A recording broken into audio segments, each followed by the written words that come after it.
கைலாசபுரம்னு ஒரு அழகான சின்ன கிராமத்துல ஒரு அம்மாவும் பையனும் வாழ்ந்து வந்தாங்க. ஏய் மித்ரா, கொஞ்சம் வெளியே வா. நான் தான் சரோஜா வந்திருக்கேன். நீ வெளியே வா, உன்கிட்ட பேசணும். என்னடி, கடனுக்கு துட்டு வாங்கினதெல்லாம் மறந்து போச்சா? கடன் வாங்கி 4 மாசம் ஆச்சு. வட்டியும் வரல, முதலும் வரல. நீ உன் மனசுல என்னதான் நினைச்சிட்டு இருக்க? கடனை கொடுக்கலாம் நினைக்கியா, இல்லை அப்படியே ஒப்பேத்திலாம் நினைக்கியா?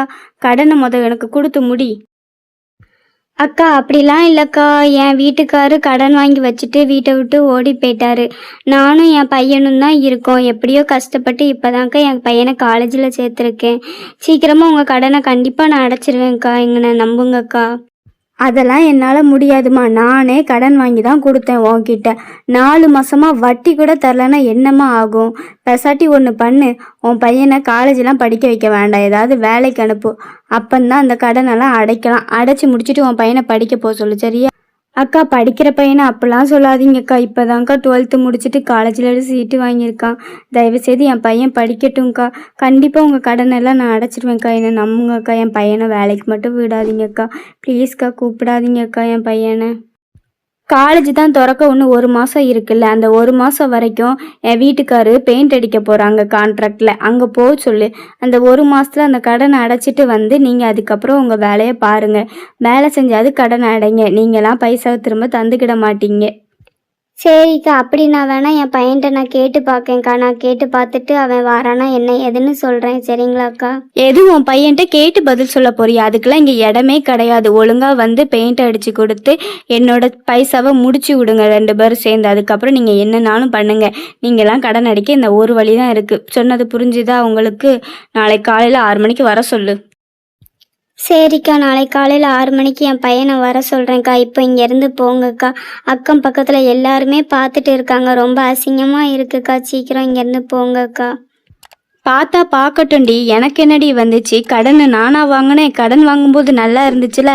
உன் புருஷன் கடன் வாங்கிட்டு ஓடி போயிட்டு அதுக்கு நான் என்ன பண்ண முடியும்? ஒழுங்காக நாளைக்கு காலையில் 6 மணிக்கெலாம் அவனை என் தோட்டத்து வீட்டுக்கு வர சொல்லு. அங்கே என் ஆத்துக்கார் இருப்பாங்க. அவங்க அவனுக்கு வேலை கொடுப்பாங்க, சரியா?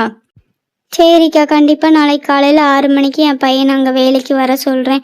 1 மாதம் அவன் பெயிண்ட் அடித்து கொடுத்தா என்னோட பைசாவெல்லாம் கழிச்சு விட்டுருங்கக்கா.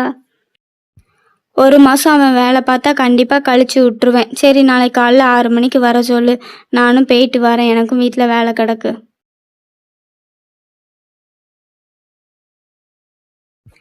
தம்பி, அம்மாக்காக இந்த 1 மாதம் மட்டும் வேலைக்கு போடா, தயவே செய்துடா. அதுக்கப்புறம் நம்ம காலேஜ் படிப்பை ஆரம்பிச்சுக்கலாம். இந்த கடனை மட்டும் அடைச்சி விட்டு நான் கையில் 4 காசு இருந்தால் போதும்டா. சரிம்மா, அதுக்கு ஏமா இவ்வளோ கெஞ்சுறீங்க? அப்பா வச்ச கடன் தானே, மகன் நான் தானம்மா அடைக்கணும். நான் போகிறேன். 1 மாதம் பெயிண்ட் அடித்து அந்த கடனை முடிச்சு கொடுக்குறேன். நீங்கள் அதெல்லாம் பற்றி எந்த கவலையும் படாதீங்க, சரிங்களாம்மா? உன்னை நினச்சா எனக்கு ரொம்ப பெருமையாக இருக்குடா. சரி, நீ சம்பாதிக்கிறத வச்சு அந்த கடனெல்லாம் அடைச்சி விட்டுறலாம். அம்மாவும் 4 காசு சம்பாதிச்சு வைக்கிறேன். அதை வச்சு நம்ம காலேஜெல்லாம் படித்து முடிச்சிடலாம், சரியா? சரிம்மா, நீங்கள் சொன்னால் எல்லாம் சரியாக தான் இருக்கும். எல்லாத்தையும் நான் அந்த பையில் போட்டு வைக்கிறேன். அப்போ தான் காலையில் எடுத்துகிட்டு போக நல்லாயிருக்கும். நீங்கள் எதையும் நினச்சி கவலைப்படாதீங்கம்மா. வாங்க, வீட்டுக்குள்ளே போகலாம்.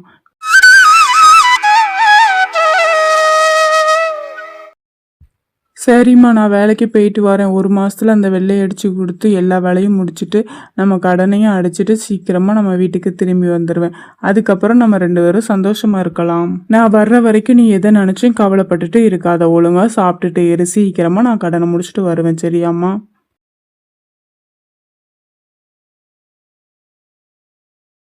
நீ தான் என் பொண்டாட்டி சரோஜா சொன்ன பையனா? சரி சரி, 1 மாசத்துக்கு இந்த குடிசையில தங்கிக்கோ, சரியா? அடுத்த தெருவுல ஒரு வீடு இருக்கு. அந்த வீட்டுக்கு தான் வெள்ளை அடிக்கணும். இந்த இடத்துக்கு சாப்பாடு போக கையில 100 ரூபா தருவேன். மீதி எல்லா சம்பளத்தையும் நான் கடன்ல கழிச்சுக்கிடுவேன், சரியா? மணி இப்போ 7 ஆகுது. கரெக்டா 9 மணிக்கெல்லாம் அந்த பில்டிங்க்கு வந்து வேலைய ஆரம்பிச்சிரு. சரிங்கய்யா, இன்றைக்கே வேலையை ஆரம்பிச்சிடலாம். 9 மணிக்கு அடுத்த தெருவுக்கு வரேன். அங்கே என்ன கலர் வீடு நீங்கள் சொன்னீங்கன்னா எனக்கு கொஞ்சம் வசதியாக இருக்கும். நான் போய் ஆரம்பிச்சிடுவேன் என் வேலையை. அந்த தெருவுலையே பெரிய மாளிகை மாதிரி இருக்கும், வெள்ளை கலர்ல. அதுக்கு சிவப்பு கலர்ல பெயிண்ட் அடிக்கணும், சரியா? அதுதான் உன் வேலை. அதை மட்டும் அடிச்சு கொடுத்துட்டு நீ போய்கிட்டே இருக்கலாம். சரியா, நல்லது. நான் சாப்பிட்டு முடிச்சுட்டு அதுக்கப்புறம் வேலைக்கு கிளம்பி வரேன். 9 மணிக்குள்ளெல்லாம் வேலைக்கு வந்துடுவேன் ஐயா. கரெக்டாக இருப்பேன் ஐயா. சரி சரி, உன்னை நம்புறேன். நான் போறேன். நீ பின்னாடியே வேலைக்கு போய் வேலையை ஒழுங்கா செய், சரியா? நான் எப்பமா தான் வந்து பார்ப்பேன். அது மட்டும் இல்லாம உன்கிட்ட ஒண்ணு சொல்லணும்னு நினைச்சேன். காரணத்தை கொண்டு 6 மணிக்கு மேல அந்த இடத்துல நீ வேலை பார்க்க வேண்டாம், சரியா? 6 மணி வரைக்கும் என்ன வேலை பார்க்க முடியுமோ செஞ்சுட்டு அதுக்கப்புறம் சீக்கிரமா அந்த குடிசையில வந்து இருந்துக்கோ. மிச்சபடி காலையில வந்து பாத்துக்கிறேன். சரியா, நீங்க சொன்னபடியே நான் நடந்துக்கிறேன் ஐயா. சரி, நான் இப்போ போயிட்டு வரேன். மிச்சபடி நான் சொன்னதை ஞாபகம் வச்சுக்கோ. 6 மணிக்கெல்லாம் வீட்டுக்குள்ள வந்து இந்த குடிசைக்குள்ள இருந்துக்கோ. அடுத்த நாள் காலையில நான் வந்து உன்னை பார்ப்பேன், சரியா? சரிங்க ஐயா. அப்பா பேசி ஜவ்வு மாதிரி அறுத்துக்கிட்டு இருக்காரு, போறாரா பாருங்க. சரி சரி, உள்ள கொண்டு பேக்கை வச்சுட்டு நம்மளும் சாப்பிட்டுட்டு கிளம்பி வேலைக்கு போவோம். எந்த வீட்டுக்கு பெயிண்ட் அடிக்கணும்னு பார்ப்போம். அவனோட வேலையை முடிச்சுட்டு வேலைக்கு கிளம்பி போறான் மித்ரன்.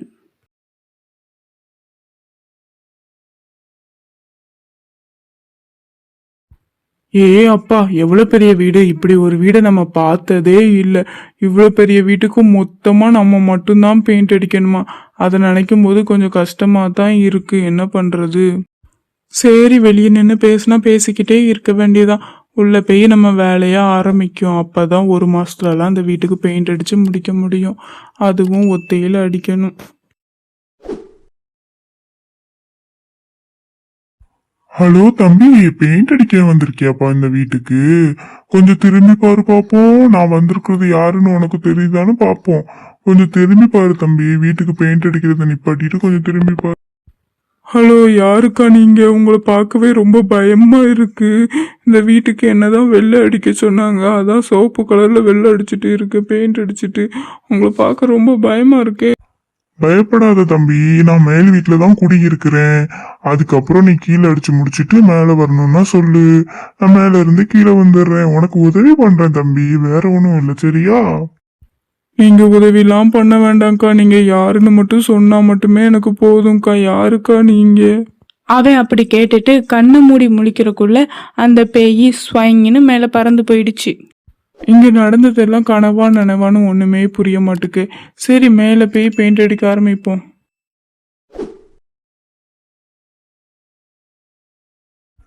தம்பி தம்பி, கொஞ்சம் திரும்பி பாரு தம்பி. தம்பி தம்பி, வேலையை ரொம்ப மும்பரமா பார்க்க வேணாம், கொஞ்சம் திரும்பி பாருடா. என்ன, கீழே கேட்ட அதே சத்தம் மாதிரி இருக்கு. இப்ப திரும்பி பார்க்கவா வேண்டாமா? ஆனா சத்தம் கேட்டது என்னமோ உண்மைதான்.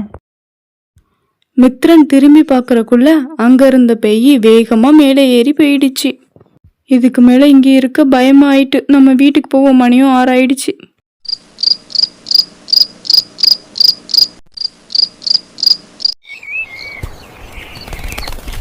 அடுத்த நாள் காலையிலையும் விடிஞ்சிடுச்சு.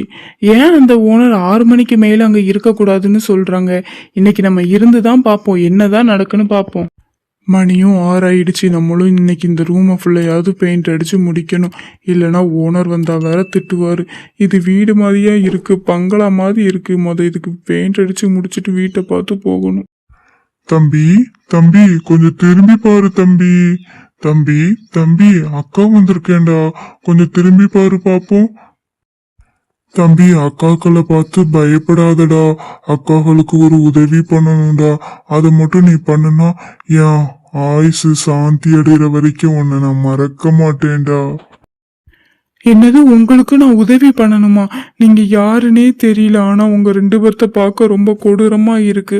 நான் எப்படி உங்க 2 பேருக்கு உதவி பண்ண முடியும்? எதுக்கு பைத்தியக்காரி மாதிரி என்கிட்ட சொல்லிட்டு இருக்கீங்க நீங்க 2 பேரும்? தம்பி, நாங்க பைத்தியக்காரிலாம் இல்லடா. நாங்க 2 பேரும் இந்த வீடு கட்டும்போது இங்க சித்தால் வேலை பார்த்துட்டு இருந்தோம். ஆனா இந்த வீட்டோட ஓனரு பலி கொடுத்தா நல்லதுன்னு சொல்லி எங்க 2 பேர்த்தையும் மேல இருந்து கீழே தள்ளி விட்டுட்டார். ஐயோ, இந்த வீட்டோட ஓனர் அவ்வளவு மோசமானவரா? அவரை போய் நான் ரொம்ப நல்லவன்னு நம்பிட்டு இருந்தேனே. என் கடன் எல்லாம் அடைக்க அவர் உதவுறாரு நான் நினைச்சிட்டு இருந்தேன். அப்படிலாம் இல்ல தம்பி, இந்த வீடு கட்டினதுக்கு அப்புறம் இங்க யாரையுமே நாங்க தங்க விடல. ஏன்னா எங்க சாவுக்கு ஒரு முடிவு எங்களுக்கு தெரிஞ்சே ஆகணும். நாங்க சாக போறோம்னு தெரியாமையே செத்துட்டோம். எங்களுக்கு தயவு செய்து உதவி பண்ணு தம்பி. சரிக்கா, சொல்லுங்க. உங்களுக்காக நான் இந்த உதவி கண்டிப்பா பண்றேன். என்ன பண்ணணும்னு மட்டும் நீங்க சொல்லுங்கக்கா. வேற ஒன்றும் இல்லடா, இந்த வீட்டோட ஓனரை சாயங்காலம் 6 மணிக்கு மேல நீங்க வர வைக்கணும். மிச்ச கதைய நாங்க பாத்துக்கிறோம், சரியா? இன்னைக்கு போகட்டும், நாளைக்கு நீ 6 மணிக்கு எப்படியாவது அவரை இங்க வர வச்சிரு. அப்புறம் அவன் அங்கிருந்து வீட்டுக்கு கிளம்பி போயிட்டான். அப்புறமா அடுத்த நாள் காலையிலையும் ஆயிடுச்சு. தலைவரே உங்ககிட்ட ஒன்று சொல்லணும். நேற்று நான் 6 மணி வரைக்கும் அந்த வீட்டில் தான் வேலை பார்த்துட்டு இருந்தேன்.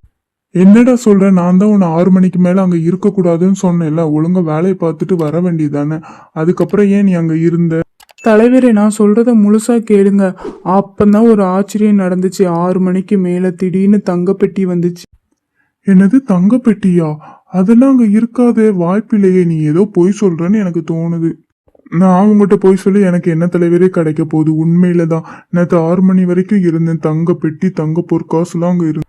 நீங்க 6 மணிக்கு வந்து அந்த தங்க பொற்காசுகளையும் அந்த தங்க பெட்டிகளையும் நீங்க எடுத்துட்டு போகணும். நீங்க தான் அதுக்கு முதலாளியா தான் சொன்னேன். ஓஹோ, அப்படியா கதை? அப்போ சரி, நீ 6 மணிக்கு அங்கே தானே இருப்ப.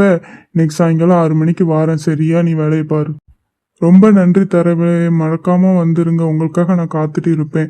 நிறைய தங்க காசுலாம் எடுத்துட்டு போகணும், நீங்க வாங்க. கண்டிப்பா வரேன்டா. தங்க காசுன்னு சொல்லிட்டல, நீ அங்கே தானே இருப்ப. அப்புறம் எனக்கு என்ன பயம்? 6 மணிக்கு வாரேன், சரியா? நீ இப்போ காலைல வேலைக்கு போ. தலைவர் வேற 6 மணிக்கு வாரேன்னாரு. என்ன கதியாக போதோ. என்னடா 6 மணிக்கு தங்க காசு பொற்காசுலாம் வரும்னு சொன்னேன். நீ சொன்ன மாதிரியே 6 மணிக்கு டான்னு வந்துட்டேன். வந்து பார்த்தா ஒண்ணுமே இல்லை. நீ ஓம்பாட்டுக்கு இருக்கிற. எப்பண்டா வரும்? சீக்கிரம் சொல்லு. தலைவரை இன்னும் கொஞ்ச நேரத்துல வந்துடும். நீங்க வெயிட் பண்ணுங்க. ஒரு 5-10 நிமிஷத்துல வந்துடும், சரிங்களா? டேய், திரும்பி பாருடா. நாங்க தான் வந்திருக்கோம். நாங்க யாருன்னு உனக்கு தெரியுதா? அட கொடூர பாவியே, எங்களை தெரியுதாடா உனக்கு? திரும்பி பாருடா நாயே. என்னோட பயமா இருக்கு. நீங்க 2 பேரும் யாரு? உங்க 2 பேர்த்தையும் நான் எங்கேயோ பார்த்த மாதிரி இருக்கு. இப்ப எதுக்கு நீங்க வந்திருக்கீங்க? நான் உங்களை பார்க்கலாம் வரல. நீங்க இங்க இருந்து போங்க. அப்படி சொல்லிட்டு அவன் பின்னாடி திரும்பி போக ஆரம்பிச்சான். ஆனா அவன் ஒரே இடத்துல தான் நடந்துக்கிட்டே இருந்தான். இந்த நாளுக்காக தாண்டா இத்தனை நாள் காத்துட்டு இருந்தேன். உனக்கு ஞாபகம் இருக்கா? அந்த வீடு கட்டும்போது 2 பேரை பலி கொடுத்தியே, அந்த 2 பேரும் நாங்க தாண்டா. இன்னைக்கு உன்னை கொல்லாம விட மாட்டோம். அந்த பேய் ஒரு கத்தியை எடுத்து அவனை குத்துன்னு குத்தி கொலை பண்ணி அங்கேயே வீசி போட்டுடுச்சு. ரொம்ப நன்றி மித்ரன் தம்பி. இனிமே எங்க ஆத்மா கண்டிப்பா நல்லபடியா சாந்தி அடையும். எங்களுக்கு உதவி பண்றதுக்கு ரொம்ப நன்றி. உனக்கு ஒரு பரிசு வச்சிருக்கோம். எங்க பரிசை கண்டிப்பா நீ வாங்கிக்கணும். இல்லைன்னா எங்க மனசு ரொம்ப கஷ்டப்படும் மித்ரன் தம்பி. கண்டிப்பா உங்களுக்கு இனிமே எல்லாமே நல்லதே நடக்கும். நான் வாரேன். அந்த பேய்கள் ரெண்டும் மோட்சம் அடைஞ்சு வானத்துக்கே போய் சேர்ந்துடுச்சு. இப்போ விடுகதைக்கான நேரம். ஊசி நுழைய முடியாத கிணற்றுக்குள் ஒரு பிடி தண்ணி. அது என்ன? ஆன்சர் தெரிஞ்சா கமெண்ட் பாக்ஸில் கண்டிப்பாக கமெண்ட் பண்ணுங்க. நெக்ஸ்ட் வீடியோவில் மாதிரி ஸ்டோரிஸ், ஹாரர் ஸ்டோரிஸ்லாம் பார்க்கணுன்னா நம்ம சிந்து கார்ட்டூன் சேனலை லைக் பண்ணி ஃப்ரெண்ட்ஸ்க்கு ஷேர் பண்ணி கமெண்ட் பண்ணி தென் சப்ஸ்கிரைப் வித் சப்போர்ட் பண்ணுங்க.